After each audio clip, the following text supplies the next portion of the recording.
Hello students, सो हम discuss करेंगे the solutions of the grand test.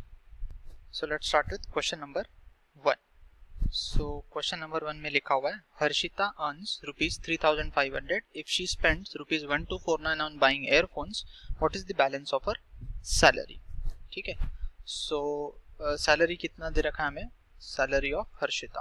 Earns का मतलब that is her salary, salary is equal to ₹3,500। ठीक है, सो अमाउंट स्पेंट, कितना स्पेंड किया है वो पता है हमें। So amount spent on earphone that is equal to 1249।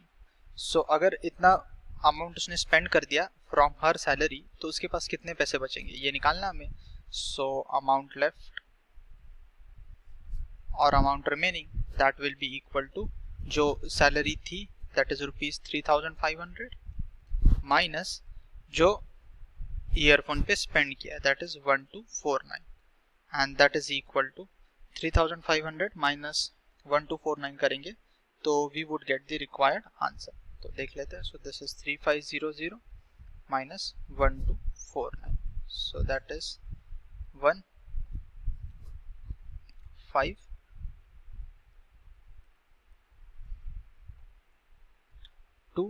यहाँ 4 आ जाएगा and this is 2।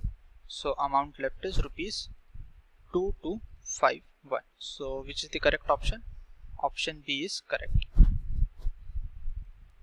Right, now moving on to the next question, question number 2। Question number 2 में लिखा हुआ है 30 इंटू -23 प्लस 30 इंटू 14 इसका वैल्यू। नाउ एक तरीका तो ये है कि पहले इसको मल्टीप्लाई कर ले और फिर 30 इंटू 14 को मल्टीप्लाई कर ले, दोनों को ऐड कर ले। बेटर वे वुड बी कि अगर मैं यहाँ से 30 को बाहर निकाल लूँ कॉमन। सो 30 को अगर मैंने कॉमन लिया तो this will be left is -23 plus 14 और ये कितना आ जाएगा 30 इंटू -23 प्लस 14 करेंगे तो 6 एंड 3 इज 9, तो -9 आएगा बिकॉज माइनस के साथ 23 के साथ माइनस साइन लगा हुआ है, bigger number minus sign. So ये कितना हो गया, दिस इज -270। सो -270 is my answer. So which is the correct option, option A is correct. So option A. Then question number 3, question number 3 पे अगर आ जाए तो क्वेश्चन नंबर 3 में लिखा हुआ है फाइंड द वैल्यू ऑफ, और क्या दे रखा है हमें 4, मिक्स्ड फ्रैक्शन दे रखी है 4 5/6, देन -2 3/8, देन प्लस 3 7/12 ये दे रखा है।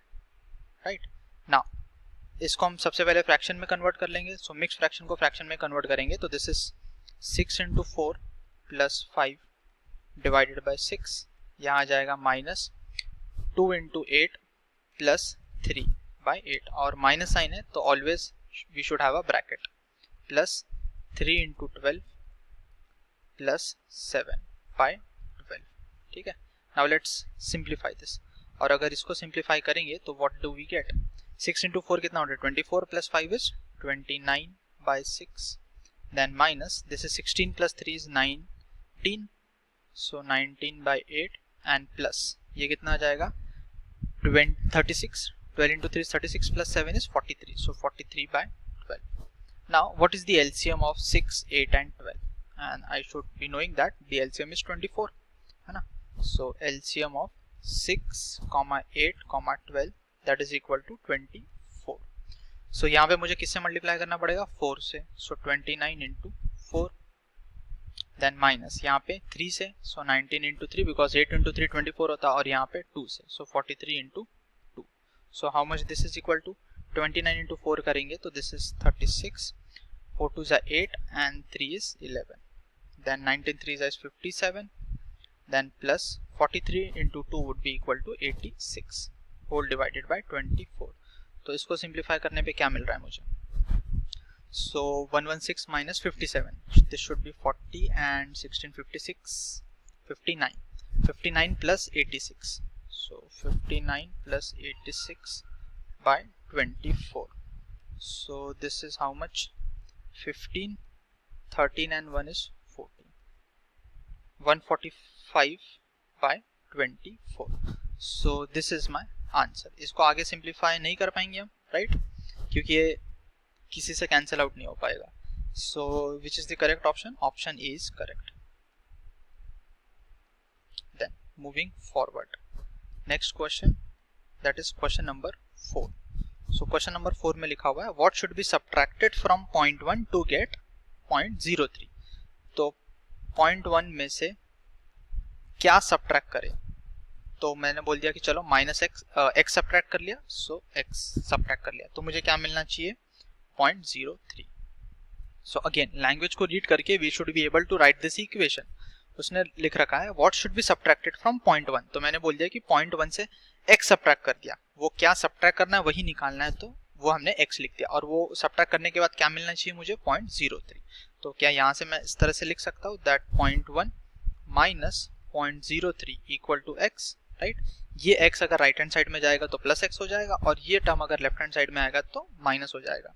सो this is equivalent to 0.1 minus 0.03 करेंगे तो कितना आएगा? That should be 0.07. ठीक है, सो यहाँ आ जाएगा 0.07 equal to x.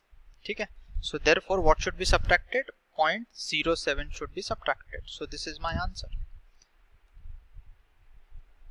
So which is the correct option? I can see option B is the correct answer.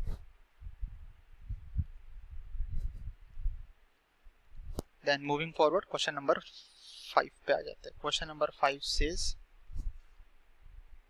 which of the following statement is true? तो हमें fractions दे रखी है और हमें ये बताना है कि कौन सी fraction, मतलब which of the following options given is correct with respect to the order of fractions. तो पहले fractions लिख लेते. देखो fractions given are 4/9, then 7/18, चलो माइनस भी है तो माइनस भी लिख लिया मैंने, then -5/12 and -2/3. ठीक है, चलो. सो इस टाइप के क्वेश्चन को हम कैसे करते हैं? सबसे पहले हम इनका फ्रैक्शंस का डिनोमिनेटर सेम बनाएंगे. तो डिनोमिनेटर सेम बनाने के लिए what I need is LCM of 9, 18, 12 and 3, and that easily I can see that LCM is equal to 18, है ना, not 18, sorry, that has to be 12 है तो 24 भी नहीं आ सकता, 36. LCM is 36. ठीक है, तो if LCM is 36 तो डिनोमिनेटर सेम हो जाएगा. तो मुझे 9 को 36 बनाने के लिए किससे मल्टीप्लाई करना है? 4 से. सो -4/9 would be written as -16/36. 4 से मल्टीप्लाई कर देंगे ऊपर नीचे, सो ये आ गया. देन सिमिलरली -7/18 को क्या लिख सकते हैं? -7/18 वुड बी रिटर्न एज 2 से मल्टीप्लाई कर देंगे ऊपर नीचे, सो दिस इज -14/36. ये कितना आ जाएगा? -5/12. तो 12 को 36 बनाने के लिए किससे मल्टीप्लाई करना है? 3 से, ऊपर भी 3 से, तो ये आ जाएगा 15/36.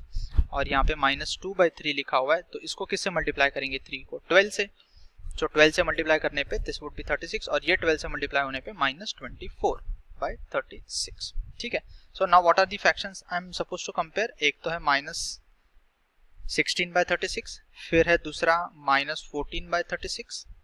ठीक है, and next is -5/15/36 and finally -24/36. ठीक है, अब देखो कि which is the largest one. जिसका न्यूमरेटर बड़ा होगा वो सबसे बड़ा हो जाएगा. सो अब क्या करते हैं हम? एक काम करते हैं, छोटे से बड़ा लिखते हैं. तो सबसे छोटा वाला कौन सा दिख रहा है तुम्हें? ये, this is the smallest. -24 smallest होगा तो -24/36. ठीक है, फिर इससे बड़ा कौन सा है? -16, तो ये आ जाएगा -16/36, तो ये लिख लिया मैंने. फिर इससे बड़ा कौन सा है? -15/36, एंड इससे भी बड़ा कौन सा है? -14/36. तो ये आ गया मेरा आंसर. अब तुम देखो कि -24/6 के करस्पॉन्डिंग कौन सी फ्रैक्शन थी? दिख रहा है तुम्हें -2/3, तो दिस इज नथिंग बट -2/3. -16/36 के करस्पॉन्डिंग कौन सी फ्रैक्शन थी? -4/9.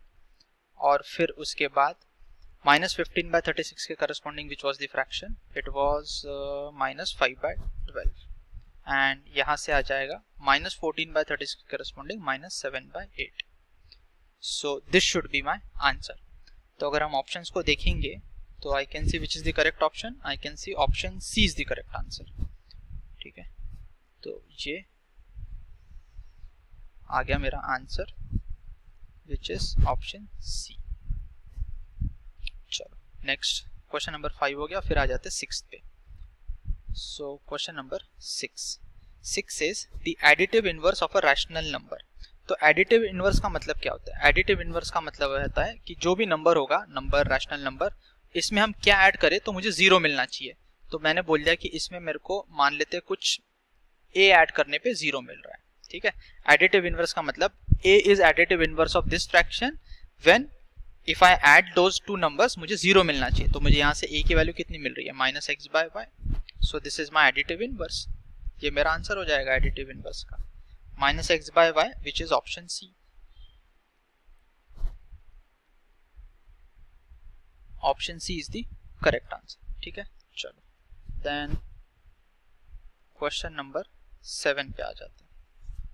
चलो question number 7 says choose the rational number which does not lie between the rational numbers 3/5 and 2/3। तो हमें रैशनल नंबर्स कौन से गिवन है? 3/5 एंड 2/3, ठीक है। ओके, तो we can see this by options. Option से देखो, ठीक है। तो अगर हम ऑप्शन ए को देखेंगे तो ए ऑप्शन सेज 46/75, ठीक है। और एल्स हम इसको ऐसे समझ लेते हैं कि ऑप्शंस में डिनोमिनेटर एवरीवेयर इज 75, ठीक है। Denominator is 75। तो अगर डिनोमिनेटर 75 है तो हम क्या कर लेते हैं, ये जो दो गिवन फ्रैक्शंस है इनका डिनोमिनेटर भी 75 बना देते हैं। तो 5 को 75 बनाने के लिए किससे मल्टीप्लाई करना पड़ेगा? 15 से। और 3 को भी फिर 15 से मल्टीप्लाई कर दिया। और यहाँ पे 3 को किससे मल्टीप्लाई करना पड़ेगा? 25 से। तो यहाँ पे 2 भी 25 से मल्टीप्लाई हो जाएगा। तो इसका मतलब मेरी फ्रैक्शंस किस में कन्वर्ट हो गई है? Fractions is getting converted into 15/75 and this is 50/75। अब ऑप्शन को देख के मेरा आंसर आ जाएगा 46/75। तो न्यूमरेटर को देखते रहो अभी बस। न्यूमरेटर मुझे 15 और 50 इसके बीच में चलेगा। 46 चलेगा, 47 चलेगा, 48 चलेगा, 49 चलेगा, 50 नहीं चलेगा, बिकॉज उसने बोला है in between, does not lie between. तो 50 तो ये खुद नंबर है ना, 2/3। तो 50/75 शुड बी माई आंसर, कि 50/75 does not lie between the given rational number. So इसका आंसर हो जाएगा ऑप्शन डी, ठीक है। चलो then question number 8। Question number 8 में लिखा हुआ है in the given figure the sum of angle 1 plus angle 2 plus angle 3 is. तो अब तुम इस फिगर को देखो, तो इसमें हमें पता है कि एक पॉइंट के अराउंड, ठीक है। तो अगर मैं फिगर को यहाँ पे रफली बना दूं तो इस तरह का कुछ फिगर दिख रहा है मुझे।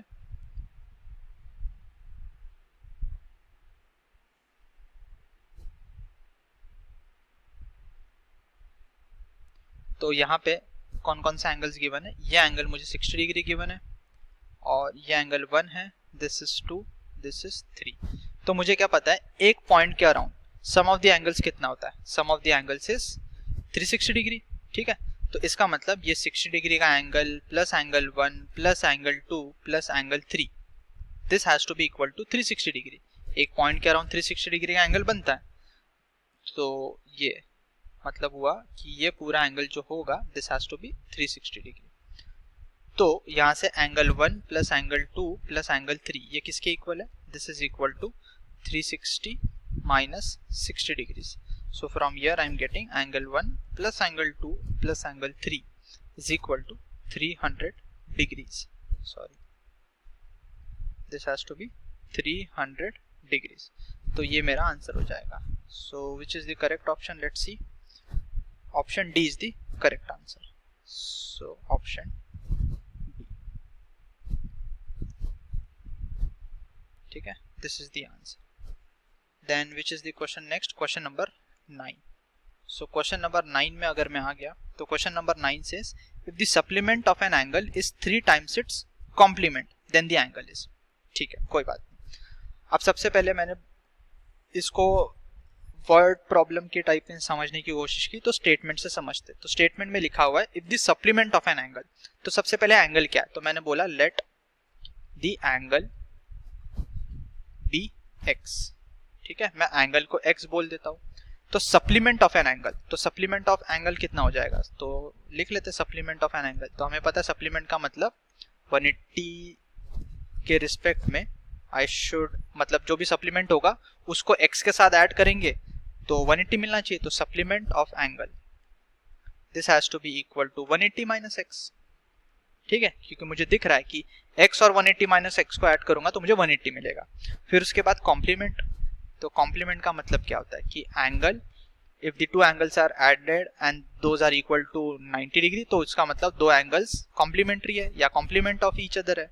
तो कॉम्प्लीमेंट ऑफ एन एंगल कितना हो जाएगा, 90 माइनस x, क्योंकि अगर मैं x और 90 माइनस x को ऐड करता हूं तो मुझे 90 मिल रहा है, तो दैट इज कॉम्प्लीमेंट। अब उसने क्वेश्चन में क्या लिखा हुआ है कि सप्लीमेंट ऑफ एन एंगल, तो वो कितना है 180 माइनस x, ये किसके इक्वल है, this is equal to, this is 3 times its complement, तो 3 टाइम्स ऑफ कॉम्प्लीमेंट, कॉम्प्लीमेंट कितना है 90 माइनस x, तो यहां से कितना मिलेगा मुझे 180 minus x is equal to 90 into 3 कितना होता है 270 माइनस 3x, तो यहां से 3x को अगर इधर शिफ्ट करेंगे तो this is 3x minus x is equal to 270 minus 180, तो यहां से कितना आएगा 2x is equal to 270 minus 180 is 90, तो यहां से x कितना आ जाएगा 90 बाई 2 विच इज 45, सो यहाँ पे x का आंसर हो जाएगा 45 degree. So 45 degree is my answer,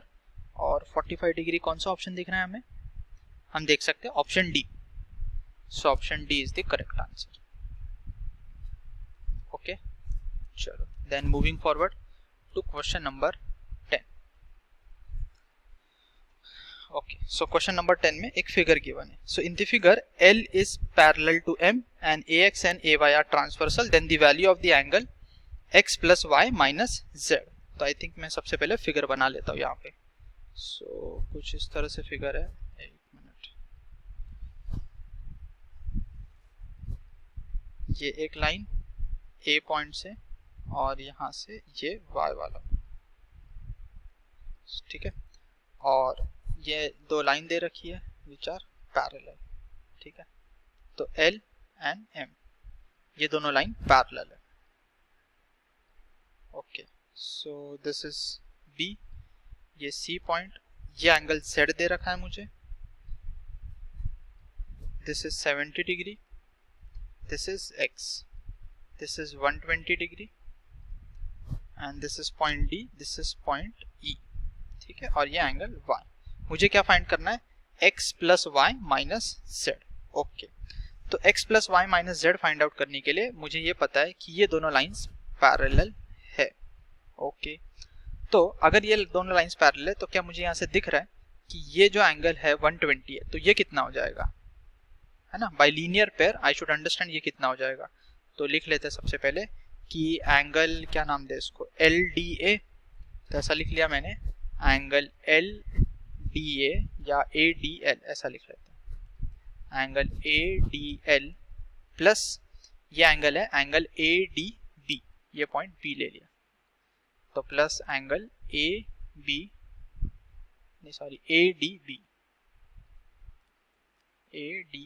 this is equal to 180 degree. इसका रीजन क्या है, लीनियर पेयर एंगल से। तो अगर ये लीनियर पेयर है तो मैं क्या बोल सकता हूँ, ADL का लेंथ मेजर कितना है 120 डिग्री, और ADB का मेजर कितना है वो हम अभी फाइंड आउट करेंगे। This is equal to 180 degree, तो यहाँ से आ जाएगा एंगल ADB का मेजर इक्वल टू 60 डिग्री, ठीक है, तो ये एंगल आ गया मेरे पास 60 डिग्री। अब तुम एंगल सम प्रॉपर्टी लगा लो, किस ट्रायंगल में, इस ट्रायंगल में। So now in triangle ABD क्या लिख सकता हूं मैं, x plus 70 plus 60 is equal to how much, this is equal to 180 degree, angle sum property. तो मैंने ASP लिख लिया, तो ASP का मतलब angle sum property of a triangle. तो यहाँ से x कितना आ जाएगा 180 minus 70 minus 60, so x is equal to how much 110 minus 60 that is 50, ये आ गया 50 डिग्री। तो मुझे x की वैल्यू तो पता चल गई 50 डिग्री, ठीक है। अब y और z पे आ जाते हैं। अब अगर देखो ये दोनों लाइंस पैरेलल है L और M, तो इसका मतलब ये दोनों जो एंगल दिख रहे हैं मुझे, दीज आर करस्पॉन्डिंग एंगल्स या exterior interior angles, not corresponding, exterior interior angles हो जाएंगे। ठीक है, तो बोलने का मतलब ये है कि तुम इसको इस तरह से भी समझ सकते हो कि ये 60 डिग्री हो जाएगा फिर से, क्योंकि ये 60 डिग्री है तो ये भी 60 डिग्री हो जाएगा।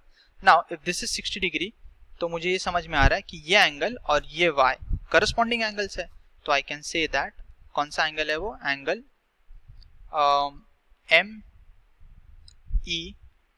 MEX इज इक्वल टू मतलब y का है और that is equal to angle ऐसा लिख लेते हैं इसको XDL, इसका रीजन करस्पॉन्डिंग एंगल्स। ठीक है, आई थिंक मैं लिख इसलिए रहा हूं ताकि जिनको टाइम लगता है समझने में उनको समझ में आए, otherwise the question is direct. तो MEX मतलब y, this is equal to XDL जो कि गिवन है 60 डिग्री। गिवन मतलब हमने यहाँ पे लिखा हुआ है कि XDL is nothing but 60 degree. ठीक है, तो मुझे यहाँ से y की वैल्यू पता चल गई कि वो 60 डिग्री के इक्वल है। अब उसी तरह से तुम z की वैल्यू को देखो, तो अगेन ये दोनों एंगल सीधा सीधा करस्पॉन्डिंग एंगल्स है, तो I can say that the value of z is equal to 70 degree. फिर से वही रीजन क्या, करस्पॉन्डिंग एंगल। अब मुझे निकालना क्या था, x plus Y minus Z, तो लिख लिया मैंने x plus Y minus Z. तो x कितना था हमारा 50 plus 60 degree minus z is 70 degree, तो कितना आ गया 110 minus 70 is 40 degree. So my answer कितना है 40 degree and 40 degree is nothing but option C. So this is the answer and which is the correct option for question number 10, option C. चल moving forward to next question which is question number 11. तो 11 में क्या लिखा हुआ है, the angles of a triangle are in the ratio 3:2:1 then the angles are, where is the question। तो to do this question the process is कि जब भी मुझे रेशो दे रखा होगा तो मैं बोल दूंगा let the angles be, angles का रेशो दे रखा है तो मैंने बोल दिया let the angles be 3x 2x and x। ठीक है, क्योंकि इनका रेशो अभी भी 3:2:1 है। अब मुझे पता है angle sum property, angle sum property क्या बोलती है कि sum of the angles of the triangle should be equal to 180 degree, तो ये 180 डिग्री के इक्वल, तो यहाँ से मिलेगा 6x is equal to 180 degree, तो x is equal to 30 degree. ठीक है, अब मुझे फाइंड आउट क्या करना है एंगल्स, तो व्हाट आर द एंगल्स, एक 3x है, सो देयरफॉर एंगल्स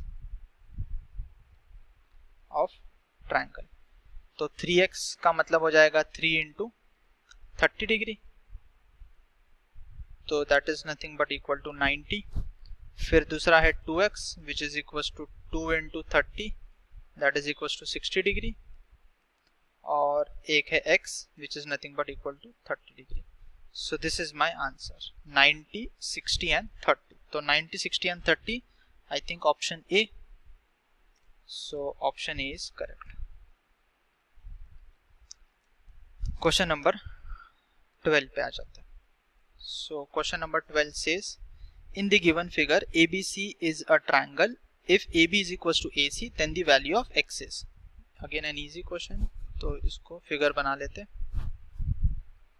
ये दे रखा है हमें, तो A B C this is X, these two are equal and this is 105 degree।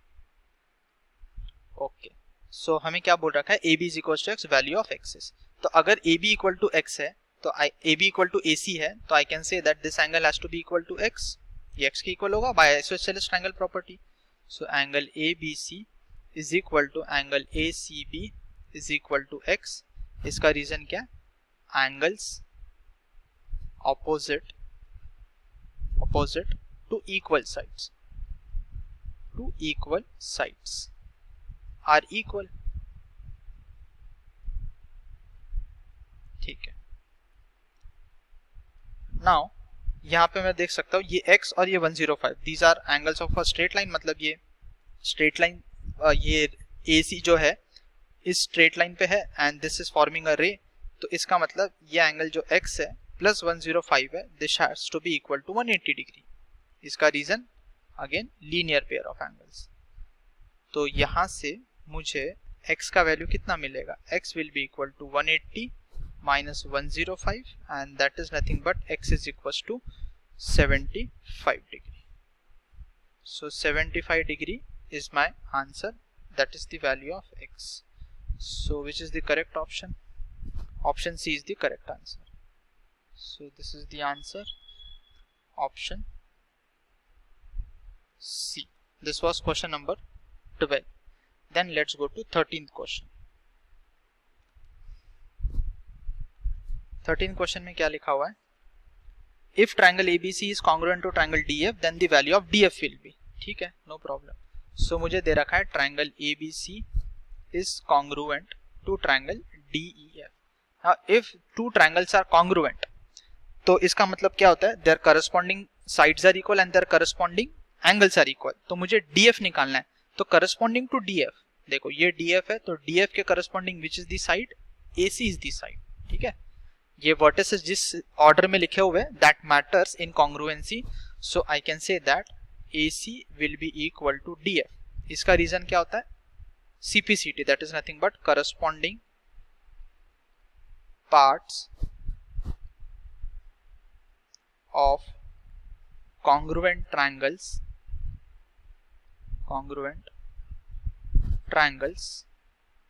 are equal. That is the reason. ठीक है, तो इसका मतलब ये DF किसके इक्वल हो जाएगा? DF is nothing but equal to AC, और AC का लेंथ कितना दिख रहा है मुझे फिगर में? That is 3.5 centimetre. So 3.5 centimetre मतलब my correct answer is option C. ठीक है, देन क्वेश्चन नंबर 14 पे आ जाते हैं. What is question number 14? 14 says which of the following statement is true in the given figure. Okay, so मुझे कौन सा सही है ये बताना है. तो if I see the figure, you can go option by option और you can understand it like this कि ये 90 डिग्री है और ये B है, ये C है, ये D है. This is also 90 degree, this is equal and this is equal. तो अगर मैं ट्राइंगल ABD, ठीक है, एंड ट्राइंगल, सो ये इफ नहीं, इन ट्राइंगल लिखना है. So in triangle ABD and triangle which is the other triangle CDB, triangle CDB को देखो. तो सबसे पहले मुझे क्या दिख रहा है कि AD is equal to CB. देखो ये AD जो है ये CB के इक्वल है, दिख रहा है, ये line represents that. So AD is equal to CB. Then मुझे पता है angle A is equal to angle C equal to 90 degree. And what is there? ये BD कॉमन है, BD इज कॉमन. सो इसका मतलब ये दोनों ट्रायंगल किस टेस्ट से कॉन्ग्रुएंट है? These are congruent by RHS test. So I can say therefore triangle ABD is congruent to triangle CDB by RHS test. So RHS से congruent है, so which is my option correct? Option B. Moving on to the next. Next question is question number 15, right? Okay, so question number 15 says what? 49 to the power of A is equal to 7 to the power of A plus 5.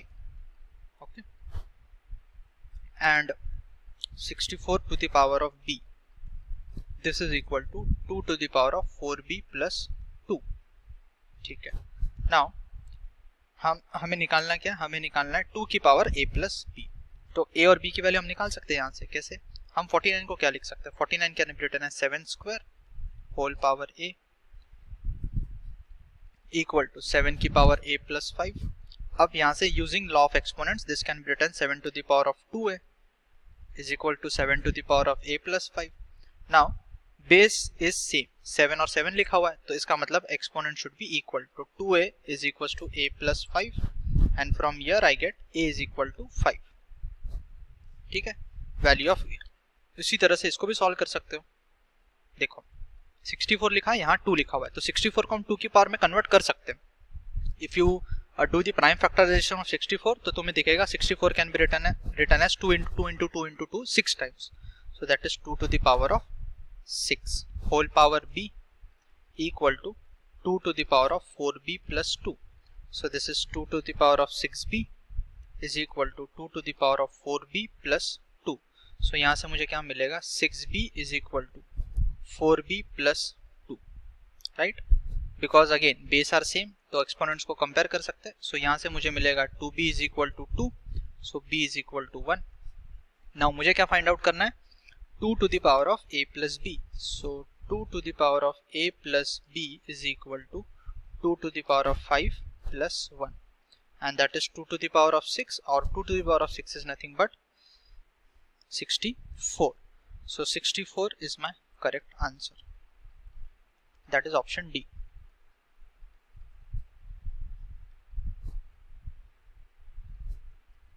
Okay, then question number 16 पे आ जाते हैं.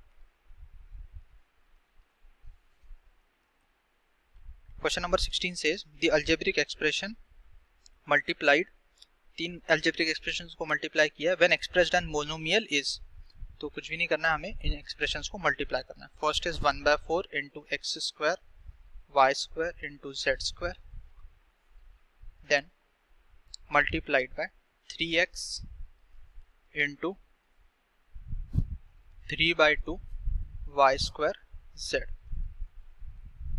ठीक है, सबसे पहले तुम numbers को देखो, यहाँ 1/4, यहाँ 3, यहाँ 3/2, तो कर लिया multiply. 1/4, everything is in multiplication, तो नंबर्स मल्टीप्लाई हो जाएंगे. देन इनटू x की पावर को देखो, x की पावर 2 है, यहाँ पे 1 है, and there is no power of x, तो x की पावर कितना हो जाएगा using law of exponent, 2 + 1 into y की power y square and y square, तो 2 + 2 आ जाएगा, मल्टीप्लाइड बाय z की पावर कितना है 2 एंड 1 ओवर हियर, सो 2 + 1. तो ये in the form of monomial अभी एक्सप्रेस हो जाएगा. कैसे, this is 9/8 into x to the power of 3, y to the power of 4 and z to the power of 3. This is my answer. So let's see which is the correct option.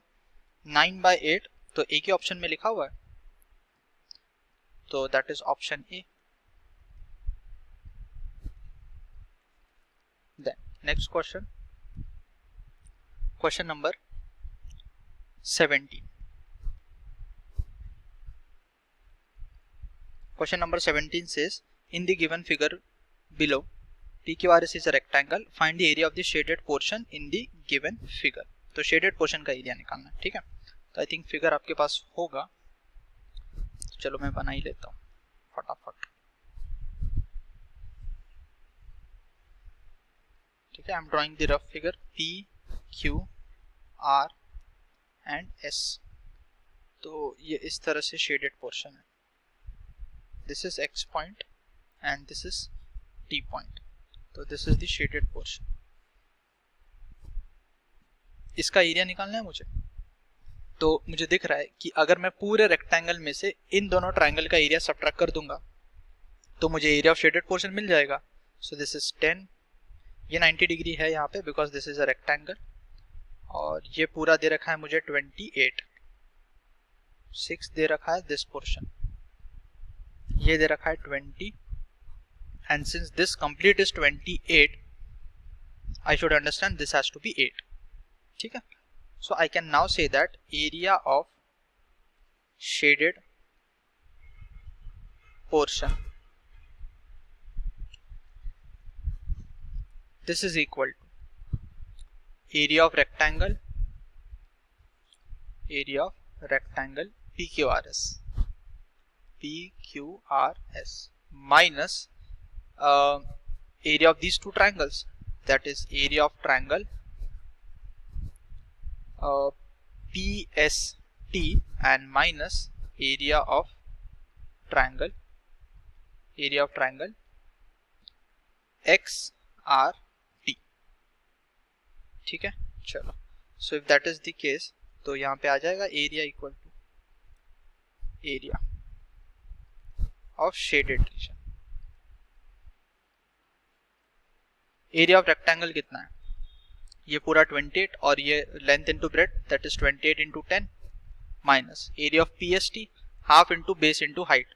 तो half into base into height लिखते समय which is the base and which is the height we should understand. तो इस case में तो right angle triangle है, तो ये बेस 8 ले लिया मैंने, तो height would be 10. So 8 into 10 minus half into base is 20, height is 6, so 20 into 6, तो ये कितना आ जाएगा 280 माइनस यहाँ पे 4, तो दिस इज 40 माइनस यहाँ पे 10, तो this is 60. So 280 minus 100 is 180. 180 centimeter square because everything was in centimeter. So which is the correct option? Option A is the correct answer. So this is the answer. Option A is correct. Then question number 18.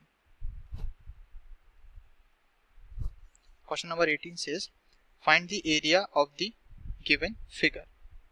Okay. So to find the area, इस तरह से मैं figure बना लेता हूँ पहले.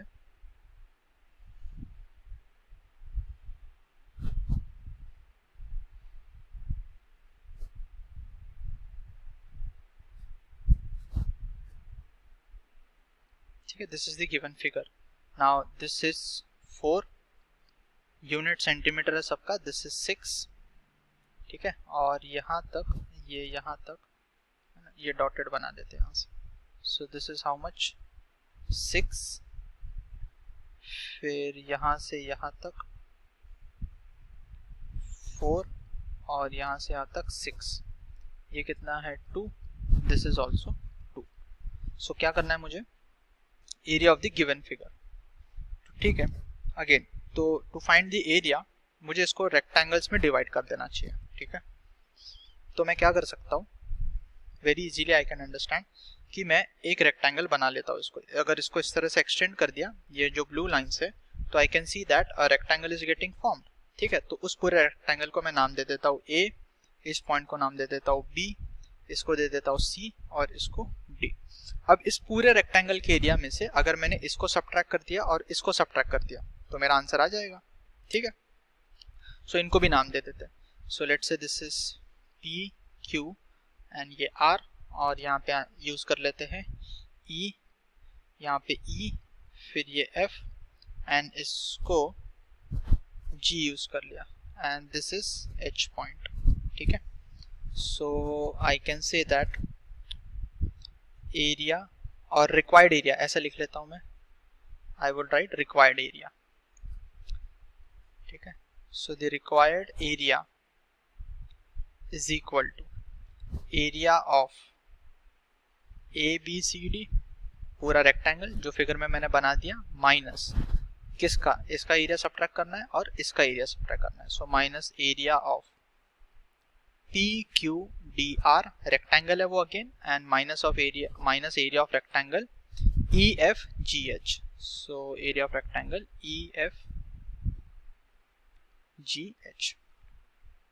ठीक है, अगेन सो अगर ए बी सी डी का एरिया लिखेंगे तो वो कितना आ जाएगा, लेंथ कितना है देखो तुम, 6 + 4 10 + 6 is 16. सो 16 इंटू ब्रेथ कितना है, ये 6 और यहाँ पे ये 4 है because this is 4. So 6 + 4 is 10 minus P Q D R, ये डी आर है. So P Q R D R का एरिया कितना हो जाएगा, ये देखो ये लेंथ 6 है, यहाँ से दिख रहा है तुम्हें 6, और ये ब्रेथ कितना है 4. सो this is 6 × 4 minus E F G H का एरिया, तो यहाँ से तुम्हें निकालना पड़ेगा. कैसे निकालोगे देखो अभी, ये लेंथ कितना हो जाएगा. ठीक है, तो इसका मतलब मैं ये लेंथ निकाल रहा हूँ. ये लेंथ हो जाएगा टोटल कितना है 10, क्योंकि 6 + 4 10 था. 10 में से ऊपर में से 2 सबट्रैक्ट और नीचे से 2 subtract. So 10 - 4 that is nothing but equal to 6 again. ठीक है, सो ये आ जाएगा 6 इंटू हॉरिजॉन्टल लेंथ देखो कितना होगा, वो तो नीचे दिख रहा है तुम्हें 6. तो if I subtract this, so this is equal to how much, 160 minus 24 minus 36. So 160 minus 36 और 24 को subtract कर लेंगे तो that is 60, which is equal to 100 centimeter square. So 100 centimeter square is the answer, which is correct option is D. Answer option D. That was 18 question. अब आ जाते हैं 19 पे. 19 says solve 2x plus 7/2 is equal to 9/2. तो solve करने का मतलब we are suppose to find the value of x. तो ये तो बहुत इजी हो गया. सारे वेरिएबल्स को एक साइड, कांस्टेंट को एक साइड, तो वेरिएबल 2x दिख रहा है तो उसको लेफ्ट हैंड साइड में रखा, और this is 9/2 plus 7/2 right hand shift में जाके आएगा -7/2. Now this is 2x is equals to 9 minus 7/2. So this is 2x is equal to 9 minus 7 is 2/2, 1. So this implies 2x is equals to 1. यहाँ से पता चल जाएगा x is equals to 1/2. This is my answer, which is option B. And finally the last question, which is question number 20. क्या लिखा है? I am a number. Okay ठीक है, सो this is a good question, तो इसको ध्यान से पढ़ो. I am a number, ठीक है, तो मैंने बोल दिया the number is x. सो लिख लिया मैंने, let the number be x. Fine. Now क्या लिखा हुआ है? Read the language. Tell my identity पूछा है उसने, मतलब नंबर पूछना. Take me 12 times over. तो take me 12 times over का मतलब क्या हुआ कि नंबर को 12 से मल्टीप्लाई कर देना है. सो 12x आ जाएगा. टेक मी 12 टाइम्स ओवर का मतलब ये हुआ. एंड देन उसने बोला and add a 50. And add अ 50 का मतलब क्या हुआ? 50 मतलब 50, 50 ऐड कर दिया. So take me 12 times over, so 12 into X हो जाएगा. 12 टाइम्स बोला है इसलिए, 12 मोर बोला रहता तो 12 प्लस एक्स करते, तो 12 टाइम्स ओवर बोला है, so I should write 12x and plus 50. ठीक है, क्योंकि ऐड ऑफ 50 बोला. फिर आगे पढ़ो, आगे क्या लिखा हुआ है? To reach a double century you still need 30.